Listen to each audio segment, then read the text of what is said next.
Welcome to this explainer. Today, we are diving into a concept that honestly sounds like it was pulled straight out of a wild science fiction movie. But we're actually talking about real science and the absolute future of consciousness itself. Let's get right into it. I want you to imagine something with me for a second. Imagine it's the year 2100. Your biological body has died. But here's the twist. Your memories are still completely alive. Your voice still exists. Your personality can still talk to your family, laughing and reacting just like you always did. And your thoughts? They are safely stored inside a massive supercomputer. Okay, let's dive into this. Because as crazy as it sounds, scientists actually have a theoretical roadmap for how this could happen. Escaping death through technology. For literally thousands of years, different cultures have all asked the exact same big question. What happens after we die? Well, today, some scientists are asking a completely different question. What if death itself could just be avoided? And we're not talking about some new medicine here or a biological fountain of youth. We are looking at a purely technological solution. It's an idea called mind uploading. Essentially, it's the ability to transfer a human mind completely into a computer. Instead of your consciousness living inside a biological brain, it gets moved to a digital one. How mind uploading works. Now, at first glance, obviously this sounds completely impossible, right? But let's actually break down the biological mechanics of the brain to see how it might work. Now, what's really interesting about this slide is this massive number, 86 billion. Your brain contains around 86 billion tiny cells called neurons. Think of these neurons as incredibly tiny electrical switches. Literally every single memory you have, every skill you've ever learned, every person you love, and every experience you've ever had, it all exists simply because of the unique electrical connections between these 86 billion tiny switches. So, fast forward to the future. Imagine a machine that is capable of scanning every single one of those neurons inside your head. Every memory, every passing thought, every connection, the whole shebang. The machine then creates an absolutely perfect digital copy, a virtual version of your exact brain. Scientists refer to this as a brain simulation. So imagine waking up the next morning.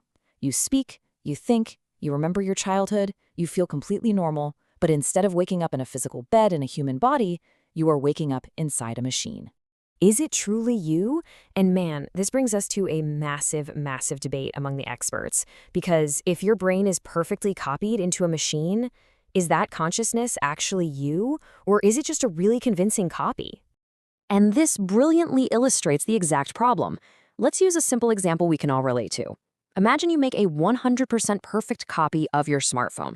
It has the exact same photos, the exact same text messages, the same apps, the exact same settings. So now there are two phones sitting on the table. Which one is the original? I mean, both contain the exact same information, right? But only one is the actual physical original device. Making a perfect copy doesn't automatically make it the original. And mind uploading creates that exact same philosophical paradox. A digital copy might genuinely think it's you, but is it truly you?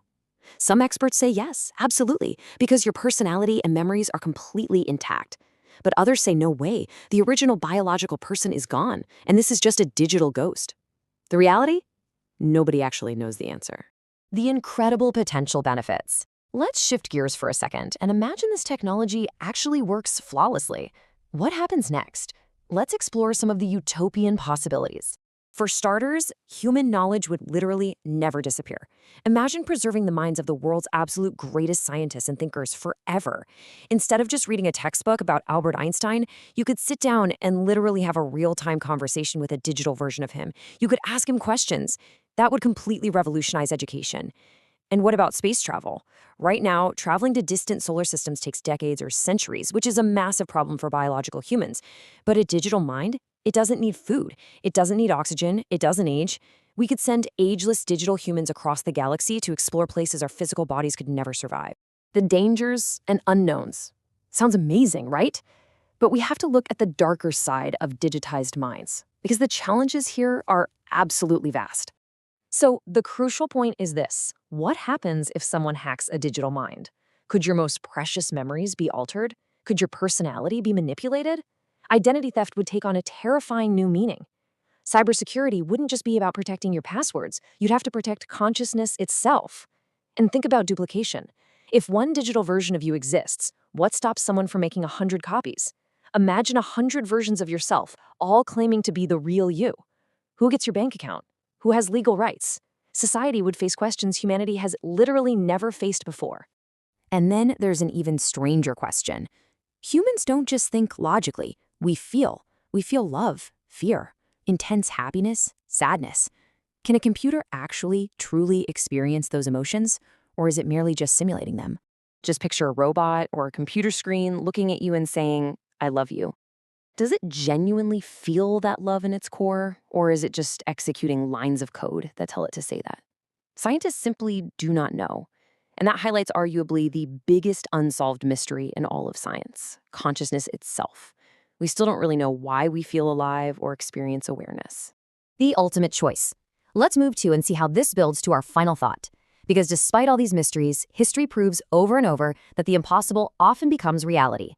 Think about it. A person living just 200 years ago would laugh in your face if you told them about smartphones or global video calls or artificial intelligence. They couldn't even imagine it. Yet today, it's just our normal everyday life. As technological progress relentlessly marches forward, the line separating humans from machines is going to keep blurring. By the year 2100, mind uploading might just be the new normal.